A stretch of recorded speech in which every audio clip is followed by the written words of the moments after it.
Baik, Assalamualaikum warahmatullahi wabarakatuh. Nama saya Adi Saputra dengan nomor NPM 025. Nah, di sini saya akan sedikit mengulas materi tentang fungsi dan tujuan evaluasi pembelajaran. Yang akan saya bahas yang pertama yaitu tujuan dari evaluasi pembelajaran. Nah, tujuan evaluasi pembelajaran itu ada banyak. Nah, di sini saya akan menyebutkan beberapa dari tujuan evaluasi pembelajaran tersebut. Yang pertama itu ada keeping track. Keeping track yaitu untuk mengetahui proses belajar. Apakah pembelajaran atau materi yang kita terapkan, kita sampaikan terhadap peserta didik itu sudah dapat dipahami, sudah dapat diterima ataupun belum. Nah, kemudian yang kedua, checking up, yaitu untuk mengetahui atau mengukur kemampuan peserta didik. Nah, peserta didik itu kan tentunya memiliki kemampuan yang berbeda-beda. Ada yang pintar, ada yang sedang, dan ada yang biasa saja. Seperti kelas A, terdapat ada kelas A, kelas B, dan kelas E. Nah, pastinya yang kelas A itu tergolong kelas unggulan. Nah, jadi kita dapat mengkelompokkan peserta didik yang mana yang pintar, yang mana yang sedang, dan mana yang biasa saja.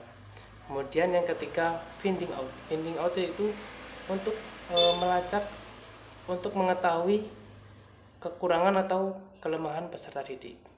Nah, kita tentunya sebagai seorang guru harus mengetahui apa sih kelemahan dan kekurangan peserta didik tersebut.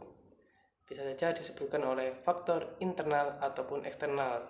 Nah, kemudian yang keempat itu swimming out. Swimming out itu untuk meningkatkan, untuk mengetahui seberapa tahu penguasaan atau untuk mengetahui tingkat penguasaan peserta didik tersebut. Nah, kita bagaimana sih cara untuk mengetahui tingkat penguasaan peserta didik tersebut?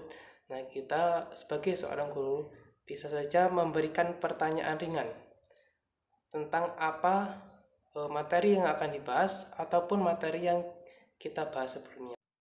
Baik, saya akan melanjutkan materi yaitu tentang fungsi evaluasi pembelajaran. Nah, fungsi evaluasi pembelajaran itu ada banyak. Di sini saya akan menyebutkan beberapa dari fungsi evaluasi pembelajaran tersebut.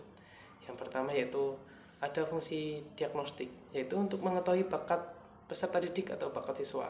Kemudian untuk mengetahui kedudukan atau masuk ke dalam manakah peserta didik tersebut, ataukah masuk ke dalam kelompok yang pintar ataupun kelompok yang biasa saja. Nah, kemudian untuk mengetahui persiapan atau kesiapan peserta didik tersebut, ataukah peserta didik tersebut sudah siap untuk mengikuti materi atau pelajaran yang akan dilaksanakan, ataupun sudah siapkah peserta didik itu untuk melanjutkan materi selanjutnya. Kemudian yang kedua itu ada fungsi selektif, yaitu untuk membantu guru dalam menyeleksi peserta didik tersebut. Kemudian yang ketiga ada fungsi formatif. Fungsi formatif itu untuk mengetahui hasil awal. Nah, jadi di akhir pembelajaran pastikan kita akan mengulas atau memberi pertanyaan terkait materi yang kita berikan.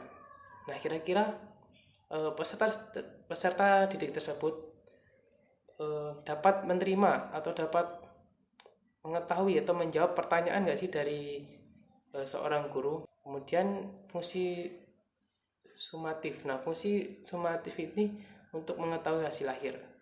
Nah, dari materi-materi yang kita sampaikan, kemudian kita lakukan seperti ulangan. Nah, kita lihat dari hasil ulangan atau hasil dari proses pembelajaran, apakah siswa tersebut sudah layak untuk dinaikkan kelas ataupun belum. Nah, mungkin cukup sekian pembahasan dari saya.